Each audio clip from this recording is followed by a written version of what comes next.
As an athlete, you have a love story with your sport. So I was at a place where, I was struggling in my sports relationship and trying to figure out what was the next thing I was going to do in my life. I was gay, but I wasn't out and open. And every religious place that I encountered told me basically that because I was who I wasn't good enough. It really leaves a void because as you're sharing about yourself and your life, there's parts you're leaving out. You're not able to authentically share your joys. Winter always turns to spring. You can count on that. No matter how drastic winter can be, it can be cold, it can be dark, it can be windy, but for sure, we're going to have flowers. The sun is going to come back out. You're going to hear the birds chirping. That is hope. And if we can hold on to hope, we have a chance. Hope will keep pushing us forward. From SGI USA, I'm Cassidy Bradford, and this is Buddhability, the weekly series where I talk with Buddhists from all walks of life about the power we each have to change our lives and the world around us. Hi, Cassidy from Buddhability here. If you're enjoying the show, don't forget to subscribe. It'll help the show out, and you'll never miss an episode. If you want more Buddhability content, you can subscribe to our email newsletter in the link below. We put out great content every week. Enjoy the show. Thank you so much for joining me today, Rhonda. Welcome to Buddhability.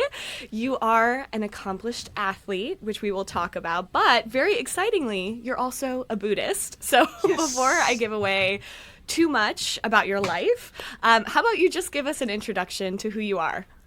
Yes. Again, I'm Rhonda, and I am a Buddhist, and, I've been practicing Buddhism, chanting Nam-myoho Renge Kyo for over 20-something years, which is unbelievable. I'm from the Bronx, New York, the BX, yes! And New York is always in my heart. All my people from the BX. Grew up in New York City playing basketball, and love New York City. Played for JFK High School, Kennedy Knights, yes! In the summer times, our teams used to just travel throughout New York City, kicking butt and taking names. Played lots of basketball outside, and basketball was played outside in New York City. Whether rain, sleet, or snow, we're playing basketball outside on the blacktops. So that was so much fun, and then had the opportunity to get a scholarship to go to play basketball at USC across the U.S. Wow, that was a big thing. That was a big deal. But I had a lot of support from my family to head west, and had just so much fun. I remember coming out here on a recruiting trip, and they were saying, well, USC is not really in a great neighborhood. And I'm looking around and I'm seeing houses and palm trees, and I'm thinking, okay, okay, not too shabby, not too shabby. So I was able to come across the U.S. and play at USC. I had a great career. I did get injured while I was at USC. Had a devastating knee injury, but I was able to come back. Wow. And then worked in professional sports, lived overseas for a year, and in Italy, Italia. Ciao bella. Ciao bella. My gosh. I am such a linguisticap. Like my language is bad, but I got that part. I love the Italian language because they sing. It's like they sing their words. It's like a beautiful dance that they're doing. Yes. Came back and worked in professional sports for both the Lakers and the Sparks. So, wow. Lots of stuff happening. Yes, yes, yes. So, I mean, much of this is like before you even were exposed to Buddhism, learned anything about it. Yes. Prior to that kind of, yeah, point, which we'll talk about later, like, what would you say was your internal world like? And what kind of person were you? How did you move about the world? Yeah. So, on the outside, I presented, really confident, very confident. But on the inside, there was just, this always felt like there was like something missing. I didn't have like an anchor. My mom grew up in the church, but she never, I'm the oldest of four, and she never like really forced us to go to church. We would say, hey, can we go to Sunday school? And, we would try and go to, different services or whatever, but I just never connected. I just never had a connection with going to church. And so I just felt like I didn't have, and my mom used to have this one saying that she would always say to me: continue to evolve to your higher self. Very It, Buddhist. yes, exactly. And so, and I also lived kind of in some fear because, I was gay, but I wasn't out and open. And at that time, I'm much older than I look. and, and sports has evolved, and I so appreciate, how the young people today are just able to be who they are fearlessly. I didn't have as much courage when I was younger. And so I wasn't able to be my authentic self.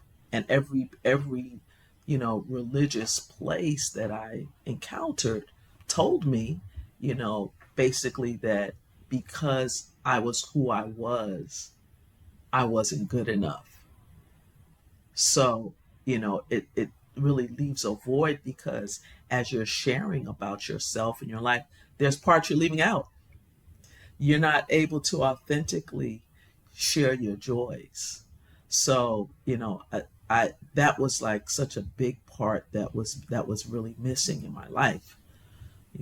I didn't feel like I could be my authentic, and didn't feel accepted completely. What was it like having success in your athletic career and doing things that you love and feel passionate about while also having, yeah, this feeling of not being able to be like fully who you are and just like, yeah, show up as your full self? Yeah, it was a lonely, scary feeling because, then what happens if they find out? This is all Yeah. created in my own Ooh, head, right? All in my totally. own Yep. head. I'm not talking to people about it. I'm just going through my own suffering, by myself. And it was a different time, but and this is really my first time really publicly talking about this. Oh, So this wow. actually feels pretty good. So Oh, if yay. if some tears pop out, it's kind of like a release to be able to really just share.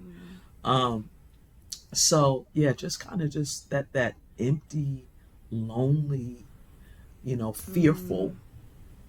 Yeah. You, Yeah. that takes a lot of energy. Yes, It it's takes like a can be lot of really all energy. consuming or so Yes. distracting, Hmm. you know. I think for so many people, for various reasons, I think it's so hard to feel just at ease being who you are. Hmm. We live in a society that is like, yeah, not particularly upfront of like joy and welcoming and embracing you Hmm. just as you are. So I think it's, a really common kind of struggle. But when you're in it, it feels like you're the only one that Right. could possibly be feeling that way, and which makes it even more isolating. But I know you found Buddhism or encountered Buddhism through somebody you were dating. So maybe you can tell me, like, how did you meet her and when did Buddhism come up? What was your initial reaction? Right. Yes. So, you know, things happen in your life, and You're like, what is going on here? Yeah. And I was at a point in my life where things were really converging on me. Like I had been fired from a job, I had been dumped in a relationship, and Ooh. so I had to take a step back and say, you know what? Obviously, I'm doing some things wrong here, and I need to Yeah. just reevaluate and do some self reflection. And Mm. I don't need to be in any type of relationships. I'm just gonna focus on myself. I'm just gonna Yes. focus on me. Me. And lo and behold, I run into this incredible person. Mm. And in our Buddhism, we say nothing is by chance. It was mystical. Like all the things lined up for me to meet Mm. this person. And when they say you can't find love in the club, that's not true. Oh my gosh, I found love in the club too. Yes, see, it's a thing. It's a At thing. 2 a.m. That's where I met my wife. Yes, exactly. So it's a thing. So I Oh my god. we had both decided to visit New York during the holiday. We both were Mm. not living in New York at the time, but our home is in New York City, and we encountered one another at a party. Didn't know each other, and then the next thing I know, we're in this whole thing. And so, Wow. she shared with me that she practiced Buddhism. And, I'm coming from LA. I didn't know what she was talking about. The only thing I possibly thought, I remembered seeing like Harry Krishner's at Venice Beach. This time they were like out a lot at Venice Beach. So I was kind of thinking that. I wasn't sure. And then she just shared with me, and one day she invited me to a meeting. She said she was going to the meeting and said, did I want to come? So I'm like, okay, sure, I'll come. She's cute enough. I'll check it out, right? And so we go to the meeting. And so also in my mind, I'm thinking, okay, Buddhism. Okay, I know that Buddha. I know the statue, guy with the stomach. He looks happy, jolly guy. And I'm thinking it's going to be very quiet. People are, everyone's going to be doing their own thing, getting into themselves. And then so I come, they're having this discussion, it's joyful, and then they're doing this chant, and it's loud, and the people have their eyes open, and it's just like, the room is just like shaking. And I'm like, whoa, what is this? Wow, it was surprising. It was surprising. And actually, the topic that they were discussing was mentor and disciple. And so I'm listening to this concept, a mentor and a disciple, and they were talking about President Akeda, who was the third president of our organization, who passed away a few years ago.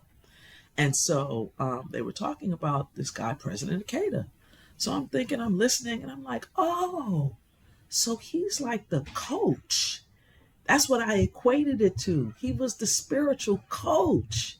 And so that kind of made sense to me. Okay, so he's coaching, he's helping everybody, directing and sharing. Okay, that makes sense to me. Okay. All right. We can keep going. We Yeah. can check this out. That was my So you were like, okay, superficial that was my superficial understanding. Day one, my day yes. one understanding. Yes. Which I mean, like, of course, practicing Buddhism is like an ongoing process. We're always Yes. getting deeper and deeper. But early on, it's like, what do you make of it? Does it Yes. seem to make sense? Do you want to try it? Are you open to it? And that's kind of Right. all you need, honestly. So you felt like, okay, I'm getting this like kind of concept. When did you try chanting? And like what kinds of things were you like chanting about? Or what was that experience like? Right. So, initially, I tried chanting that day, and then, Myra and I were living in separate places at the time. She was Mm. lived. Then she had moved into back to New York. I was still living in LA, so Oh. I didn't have many chances to Mm. practice or even really try it. It wasn't until she moved to Los Angeles and then she started asked me, was it okay if she put up her gohonzon, which is a scroll that we have, everyone has in their home, that says Nam Myoho Renge Kyo down the middle. She asked to set up her altar, and then she started having meetings. Asked, and she wanted to know where the center was.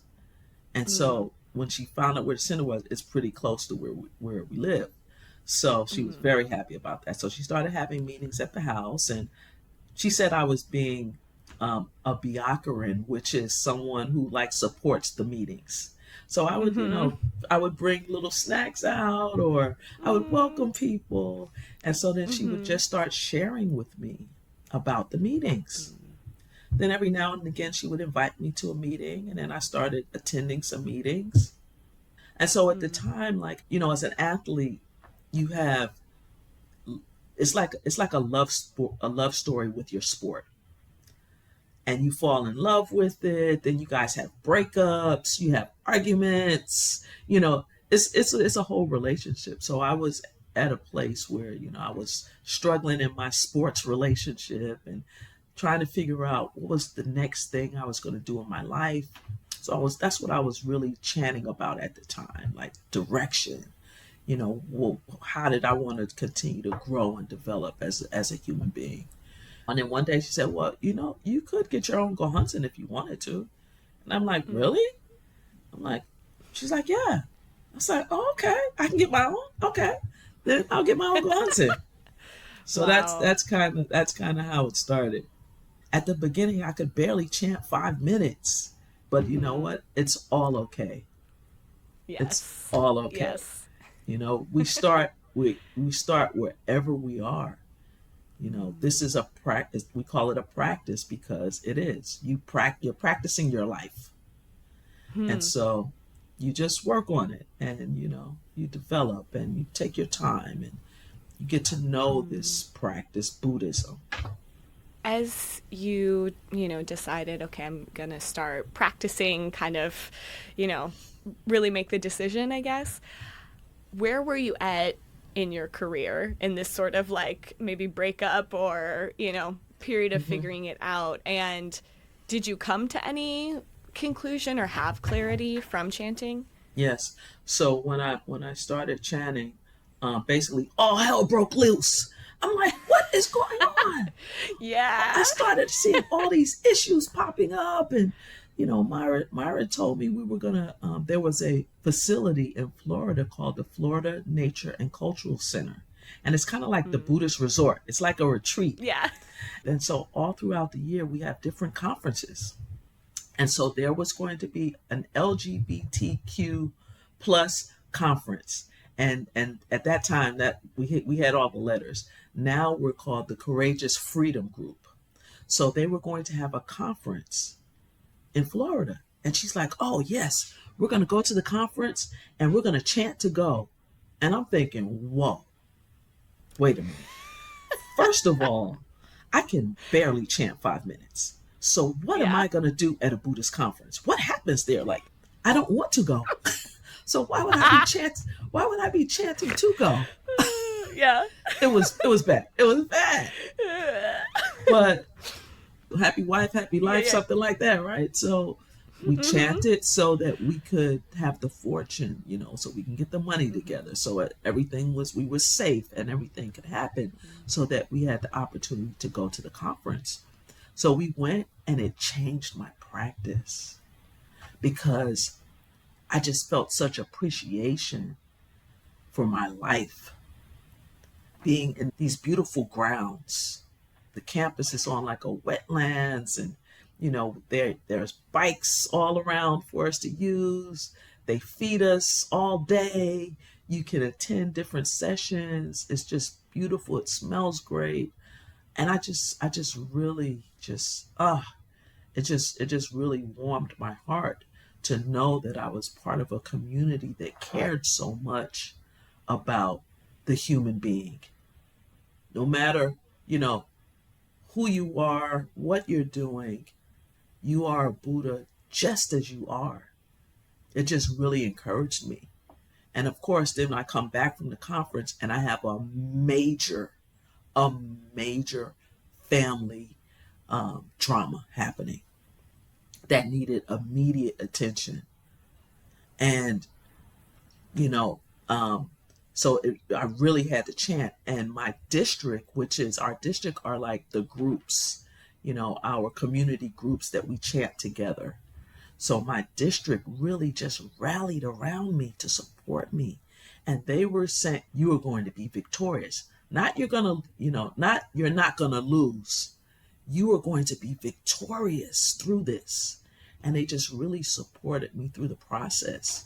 We chanted together, we studied Buddhism together, and I just felt it just felt so good to know that people that I barely knew cared enough about me as a human being that they were willing to support me.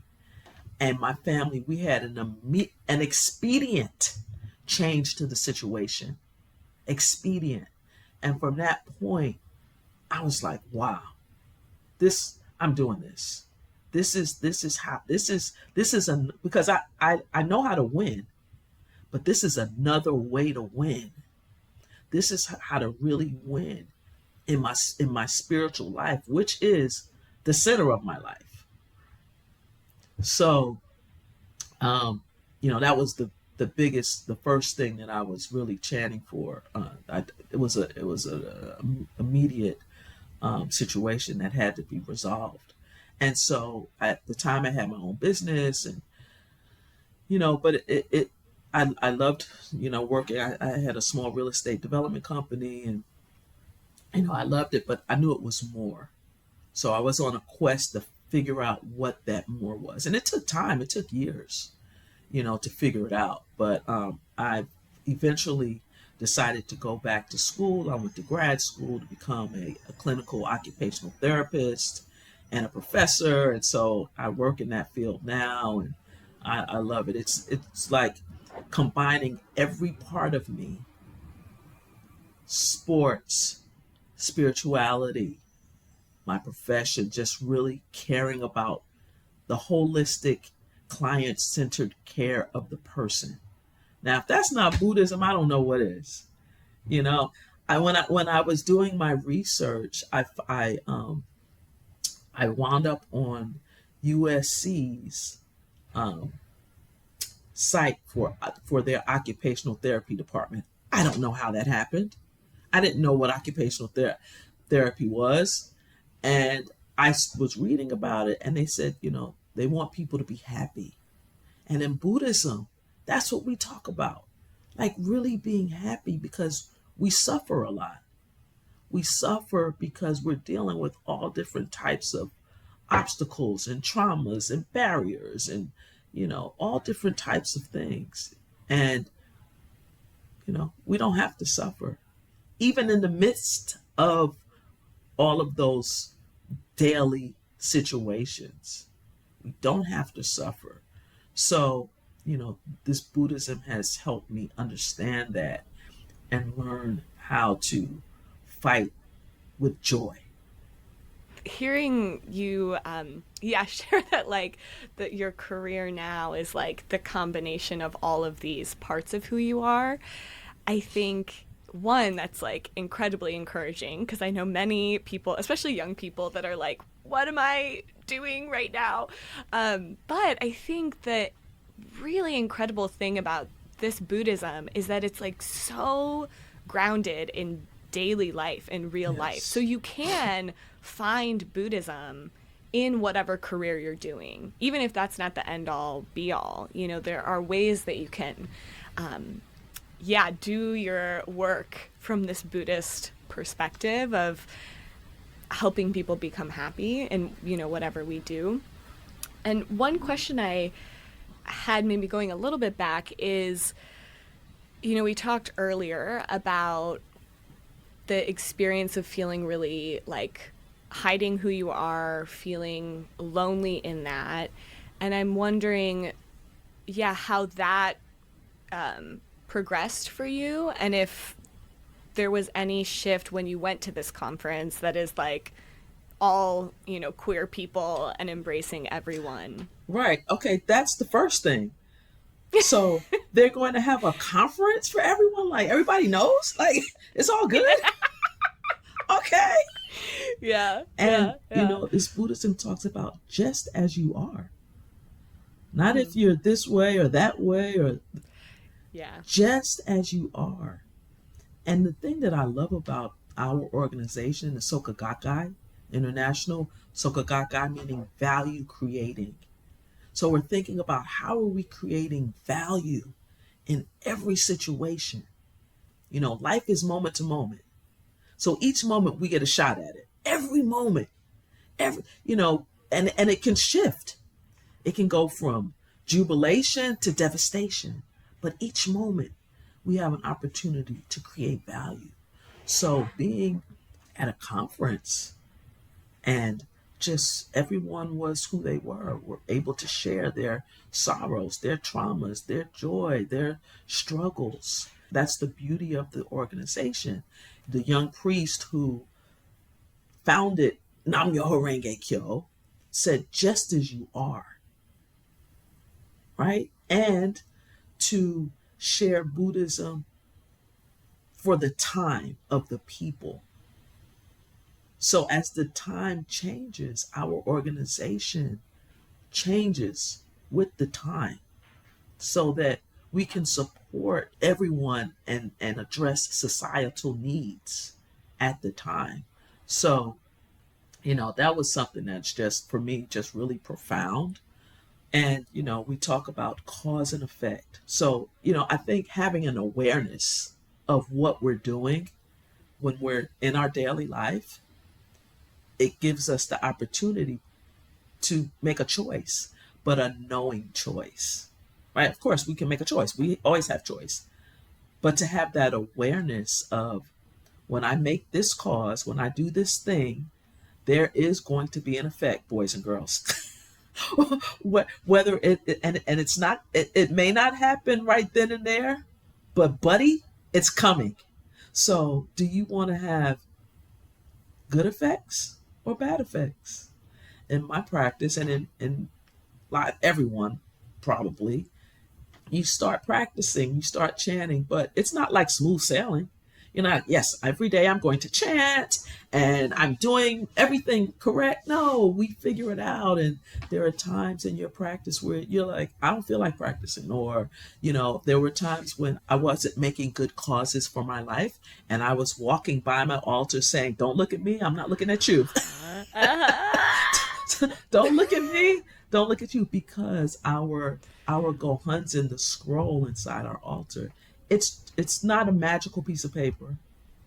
We use it as a mirror of our life, right? So I didn't want to look at my life because I wasn't doing things really good Yeah. in my life. So I said, you know what? Don't look at me. I'm not looking at you. But Yep. that's why we have our groups, our community groups, where Yeah. we have support and people are, calling and trying to support you and to encourage you to come out to a meeting. And the thing that I love is when I wouldn't come and then I finally did show up, no one was saying, oh, where have you been? We haven't seen you in Yeah. a long Like, shame time. on you. Yeah, so Yeah. it's none of that, which is so different. It's so different. It was just always all welcoming, like, oh, so happy to see you. Let's chat together, let's study something. So it's always very encouraging. I don't know if I answered the question. I don't know where I went, but It was great. It was great. One thing I'm wondering is like, yeah, at the time when you're like walking past your altar and you're like, ooh, I don't want to look at that. Can you tell me about some moments that you were like, okay, I have the courage to like really look at myself clearly, or you had realizations about yourself that maybe you didn't see before? yes. So in this Buddhism, we learn how to take accountability. Yeah. And so, there were things that I was doing, and I wasn't really willing to take accountability yet. It wasn't until, after finally, being able to sit down and chant, study, that I was like, okay, Hmm. And for me, we all talk about what our Mm, baseline attitude basically is. And mine is yeah. like arrogance, but on the flip side of arrogance is fear. So I'm always mustering the courage, because I can present very confident, but I have to always muster courage to face whatever the situation is. It takes courage to change. It takes courage to say, I need help. It takes courage to say, I don't know. So, so constantly, but having the awareness of that, you know, it takes courage to say, I'm sorry, I was wrong. Right. So those were some of the themes that were happening that I had to learn how to address and feel comfortable and happy that I was able to do that. And in my family, there was always like different family dramas, and I was having an issue with my nephew, and there were some things that I said that were wrong, some actions. Like, I'm not. I have to do better. And so when I was able to, you know, take accountability for my behaviors and say, hey, you know what? I was wrong. I'm sorry. I love you. Right? Then we were able to then have some dialogue and move forward. The same thing with one of my nieces who, like, I hold her super tight, and being able to be honest and open and share with the youth in my family. When I have fear, and they're like, and they all call me Auntie Ro. Auntie Ro, you weren't afraid. Oh, yes, I do. Yes, Mm-hmm. but I'm able to muster courage Hmm. through my Hmm. practice Mm-hmm. in the face of fear, Mm-hmm. courage. Can you walk me through, let's say you're having kind of a conflict or tension with somebody in your family, how you actually tackle that? Because at first, right, like, at least for me, when I have conflict with people, my tendency is like, at first I'm like, well, I'm in the right. You don't know what you're talking about. I'm going to avoid you. And then as I talk to people and like Buddhist friends and I chant and I study, I'm like, ooh, okay, I'm still clinging to this, like, I'm right, but I'm not 100% right. Maybe there is some way that I'm wrong. So anyway, for you, I'm wondering, like, what does that look like for you to be able to take full responsibility for your tendencies and, like, in this Right. case, arrogance? Yes. And so for me, you know, I wind up getting my feelings hurt. Right. Yes. Yeah, I get Yeah. my feelings hurt. And so then I'll shut down. And Hmm. so now I'm not talking. And, Mm-hmm. you know, why aren't they calling me? They should be the Mm-hmm. ones. It's the theys. Yep. It's the theys. So that's when I have to Yes. really, really sit down so that I can raise my life condition by chanting. Like this is a physical, it's an action, Hmm. right? It's like when I'm working out, I'm sweating, I'm, Mm-hmm. getting stronger, I'm building my endurance. The same thing with chanting. It's a physical thing. Nam myoho renge kyo, nam myoho renge kyo. We're repeating that over and Mm. over.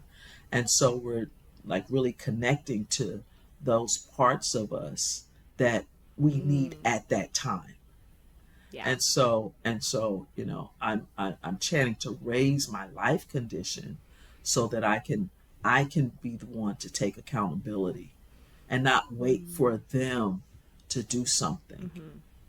I'm non-confrontational. I don't want I don't I I know. don't I don't want to confront anything. I know, I'm the same let, way. I'm like, let just look you know away until it there goes away. right, yes, there's some instances that I still need to address, right? There's some Yeah, yeah. situations, and so I'm working to muster that courage to address it. That's how it always. But the times are getting shorter that it takes for me to address it. Yes. I'm not cured. you don't Yes. get you don't get you don't There's get no cured. cure. You Yeah. don't get cured.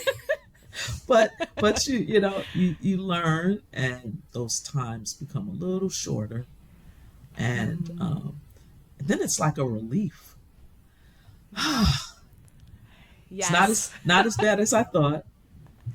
Why the heck did I wait so long? Yes. Yes. You're just prolonging your own Oh, suffering when you're yes. waiting. Yes, it is. It really, really is. Oh my gosh. Okay, thank you so much. That was really relatable for me.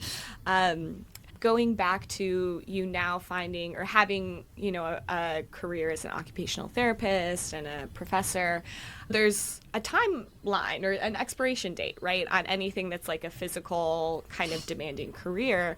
And I know for many people it can be kind of like an identity crisis of like, what am I supposed to do now? So I'm wondering what your experience was with that, and also maybe what you might say to anybody that is like at that point, really trying to figure out like this thing that was core to who I am is shifting now, and like, how do you tackle that? It is such a difficult transition. As an occupational therapist, I work in mental health, and so I love working with athletes, and people who are transitioning. Any any transition is difficult because change is hard. Change is very hard, especially when it's affecting our roles, our identity, our routines, those daily things that, bring us joy and, things we can count on. And when they change, we're like, what the heck is going on? What do I do now? But, I had the fortune in a way of, in the midst of my career, I had a devastating injury where I almost had to have my leg amputated. Yes. But Whoa. I was able to recover. I had great therapists, an excellent doctor, but I was able to recover and continue playing. But in that time, I was I was learning about, okay, there has to be more, right? What else is there? How can I transition these skills that I've developed into something else?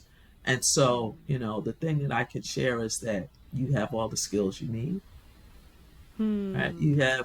We just have to, you know, see how we're going to take this passion and transition it to other things, and finding out some other passions that we may have. I was also speaking with somebody really recently, like also for the podcast, about how in Buddhism, we believe everybody has a mission for their life, a purpose that is unique to who they are.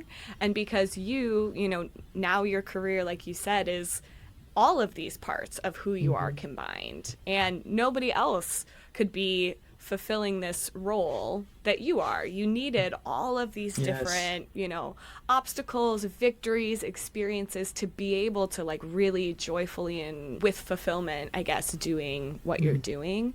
And I always find that encouraging. Like, even if I don't in the past have felt like I don't know what my purpose is, but knowing like every step along the way is really crucial. Actually, like I need all of those things because they contribute to, whatever I'm going to be doing in the future. So that's always something that like I like really clung to in my 20s, because unlike you having like, okay, this is my passion, I was like, what am I doing? Mm-hmm. Like, I have Mm-hmm. no clarity. But I think everybody at a certain point in their life, moves through periods of like feeling really clear and periods of like, what's next, like these transitions, like you said. When you like first started practicing, and this could also be at any other point in your practice, were there any Buddhist concepts or like things that you studied that really resonated with you and helped you kind of start to transform your life? Yes. And it's like my favorite quote and phrase: winter always turns to spring. I mean, just think about that. Winter always turns to spring.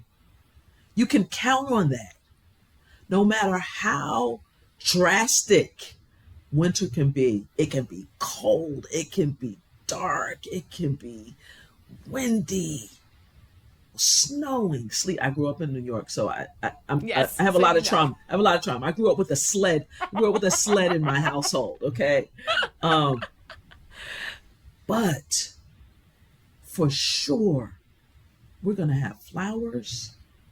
The sun is going to come back out. You're gonna hear the birds chirping. People will be back on the street. We can wear shorts again. We can take off our coats. And so that metaphor just, oh man, I hug that metaphor to this day, you know, because that's hope. That is hope. And if we can hold on to hope, right, we we have a chance. Hope will keep pushing us forward. Hope energizes us. You know, hope gives us direction, gives us mission, right? That there's something better than right now. And it's definite. Winter always turns to spring. So we're going to be able to get through these difficult times, these obstacles, this trauma. But we're going to have to put in some work. And the good thing is we have this practice to use, this Buddhism, Nam-myoho Renge Kyo, to help us through those difficult times, right? And I love the idea. It's practice. You do it, you get better, right? You do it, you get better. You know, Allen Iverson, practice? You're talking about practice? Yes, practice. Not practice makes perfect, right? Practice makes it better. Yeah. One thing I love about winter turning to spring is that there's also this aspect of like the harder you can like really push during winter, the more beautiful the spring will be. And so Yes. I think about that too when I feel like I'm like in the winter of my life, like, okay, but I'm gonna really like hunker down and like fight through this snow so that I can really enjoy and savor the spring. Because I Yes. think that also like gives me the push, like, okay, this is a fight, a non-violent fight, a spiritual fight, Right. um, that, yeah, just brings out like the most beautiful spring. And when the spring gets there, you're like, oh yeah, I fought for this. I deserve Right. this spring. Yes, I fought for this. I fought for this spring.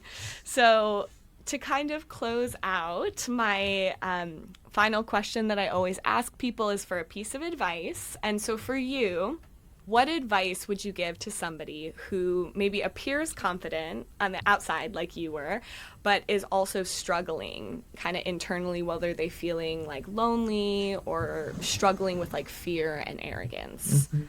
And, you know, I think that's such a great question because I think a lot of us struggle with that, you Yeah. know, and we can become really isolated. You know, a lot of relationships are just connected through social media or, you know, you have a digital relationship. You know, Yeah. there's not a lot of one on one interaction. So, you know, find that person that someone you can trust and, you know, trust so that you can be vulnerable. Or you can always come to a Buddhist meeting. We'll take great care of you. We will take great care of you. You know, we're always available to support anyone who's feeling. You could just show up by yourself and trust. If we see that a new friend shows up to one of our meetings, we are going to support you 100%. You know, so but yeah, just really being able to make that connection, that human connection. It's nothing like it. There is nothing like it. You know, make a human connection with another being and, you know, find a safe space to share. You know, someone you can trust, someone that, you know, has similar values, someone who's trying to create value in their life, right? And don't be afraid. So we have a special guest who is also home at the time of this interview. So we have an opportunity to ask you some questions as well. So do you want to briefly just introduce who you are and, how you know Rhonda? Okay, I'm Myra Gandy, and I know Rhonda because I'm her other half, her spouse, wife, partner, whatever people call these days. All of the above. All of the above. And she's the one that introduced me to Buddhism. She's doing the interviewing. Okay. Let her do Here that. we go. Now it all comes out. Now we really see the reality, Yes, the daily yes. life. Well, I would love to know that since we have you here, one, like how you introduced Rhonda, but also like how perhaps like your relationship has evolved, since she started practicing. I know it's been, many years now, but like the shifts that maybe you've seen in her, and that's kind of several questions, but Okay. if there's anything in there that sounds interesting, please share. Okay, let's see. I introduced Rhonda. We were in New York City. We met in New York City, even though she lives in LA. And I guess I was at a point where I liked her. I wanted her to know about my Buddhist practice, but I didn't feel like explaining all this. So I basically said, "This is what I do. I don't want you to think I'm crazy. So I want you to just come to a meeting." So Yeah. we went to the meeting, and in the meeting, which was so crazy, you bring a guest to a meeting. At the end, there's Q&A, and sometimes they say stuff or they don't. But she got into a really conversation about mentor and disciple, and it was very amazing how she kind of just grasped that quickly in terms of just, okay, it's a coach for life, that kind of thing. So she was like, okay, I like it. I just wanted her to believe in something. I couldn't really be with someone who didn't believe in anything. At this point, I was like, this is what I do. So she really kind of jived with it. And then when I moved here, I didn't know how to drive at all. Oh yeah, that. So I had to learn how to drive, but she so beautifully would take me to the center, which was really close by. And, I would just come home and share how great the meetings were. I would share certain things we read. I just wanted her to see my Buddhist life. And then one day she said, "Why don't you invite me to meetings?" and that kind of thing. And I said, okay. And so, but I think at the time, if I'm not mistaken, there was the conference coming up. LGBTQ was called at the time. So I was like, "We're going there." And she was just like, "We are? Yeah, we're going there. And we don't have money, so we're going to chant to go." Yep. Yep. So that's basically was really kind of like that. I think that really changed her, just her experiencing FNCC, being in the community of members and hearing all that, what it really meant to have a faith that's embedded in your life, which is why I like the practice, because it was, if I'm going through something, I can actually chant, for that thing, for how I feel. It was an action that I could do. But through the years, I would say when after that really shifted her. And then, she's been practicing a long time too. I've been practicing a long time too. So, but I think the biggest thing is her communication was better. She was able to communicate, because that was one of the things. She's like a minimal communicator, I was just laughing about that today. She sent something, and she was just like, feedback. Me, I would be saying, "So what do you think about the colors? What do you think about this?" She wouldn't give me a lot of information, and our processes are so different. On paper, we're so different. So I think I noticed that communication. She was always a very caring person who she thought her purpose was not just for her own, gratification. She was always like that. That's what attracted me to her. I say I fell in love with her mind and her heart first, So Buddhism kind of expanded that capacity, At the beginning, though, I used to say, "Oh, Kosru Faganyo." She'd still be, well, I don't know. It's a game going on. What's Kosru Faganyo? Kosru Faganyo is a world peace prayer. We would chant together collectively, a larger meeting once a month for the peace of the land. and it would be on Sunday once a month. It still is. I'm not sure what it would be. It still is on Sundays. But she was so funny because I would just have to chant that she would go. But I've seen her become a lot more, courageous. She's pretty courageous. Yeah. You would think she's brave, but courage for your life, courage to speak up. Buddhism helps you develop that. And I've seen her be able to speak up, especially to me. I'm pretty tough, kind of. Yeah, so you need a partner that can speak up. Yeah, those kind of things. Yeah. So, oh my gosh. Yeah, I just seen her go for her dreams and just help others. She always supported youth because she, in her basketball league, she's always supported youth, and she's like the ultimate super aunt. She's aunt to everyone, not even people who are related to her. But yeah, I just think she's just a. Thank you, Myra. You're welcome. Thank you for that. You're welcome.